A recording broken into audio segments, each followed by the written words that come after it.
Ocorría fai un mes. Este era o momento no que se viña abaixo a fachada do edificio Isla Esmeralda en Noia. Desesperados, os veciños do inmoble concentráronse no centro da vila para loitar, din, por unha vivenda digna. Hoxe concentrámonos por primeira vez para pedir aos administrativos de Coherente Inversións que asuman as súas responsabilidades, que arranxen as deficiencias que se les ordena a sentencia judicial e que abonen a factura da reparación da nosa fachada. É a súa responsabilidade. Nós non temos a culpa de que fixeran as cousas mal no seu día. En 2016 gañaron o primeiro xuizo contra a promotora do inmoble e no 2017 a Audiencia Provincial volveu a darlle a razón.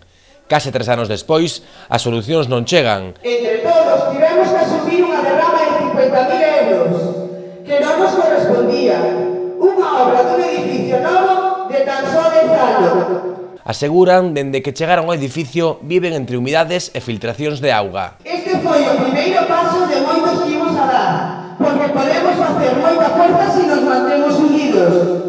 En total son 50 as vivendas afectadas, 30 das cales de protección oficial. Xuntos van a seguir loitando polo seu caso, en definitiva, polos seus fogares.